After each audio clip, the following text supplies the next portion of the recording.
چونٹی تھی وہ کہیں جا رہی تھی۔ راستے میں اسے ایک ٹڈا ملا اور کہنے لگا، چونٹی بہن ذرا رک جاؤ۔ چونٹی رک گئی، پوچھنے لگی، کیا بات ہے؟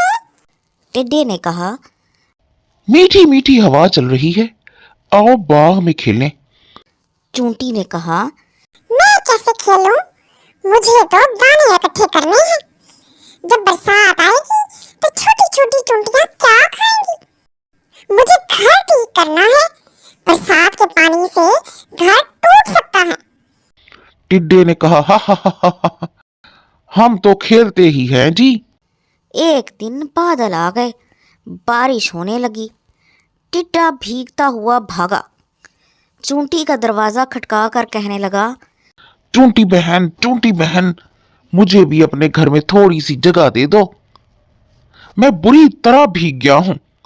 جب تک بارش رہے گی اس وقت تک میں یہاں رہوں گا، پھر چلا جاؤں گا۔ چونٹی بولی، بھائی ٹڈے، تم نے سارا سال کوئی کام نہیں کیا، تم نے اپنا گھر بھی نہیں بنایا، مشکل وقت کے لیے کوئی دانا دن کا تم نے جمع نہیں کیا۔ جاؤ، اب میں تمہاری کوئی مدد نہیں کر سکتی، جو سستی کرے گا اس کی یہی سزا ہے۔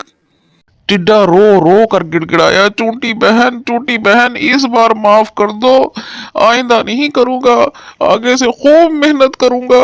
چونٹی نے ٹڈے کو چاول کے کچھ دانے دیے اور کہنے لگی، لو، کھا مر لو، لیکن میرا گھر بہت چھوٹا سا ہے، اس میں تمہارے لیے کوئی جگہ نہیں ہے، جاؤ اپنے رہنے کا انتظام کہیں اور کرو۔ ٹڈا روتی ہوئی شکل لے کر چلا گیا اور اس نے عہد کیا کہ آئندہ وہ بھی پورے سال کام کرے گا تاکہ برسات میں وہ اپنے آپ کو محفوظ رکھ سکے۔ اگر آپ کو یہ ویڈیو اچھی لگی ہے تو اسے لائک اور شیئر ضرور کر دیں، اور اس طرح کی مزید ویڈیوز کو دیکھنے کے لیے میرے چینل کو سبسکرائب ضرور کر لیں۔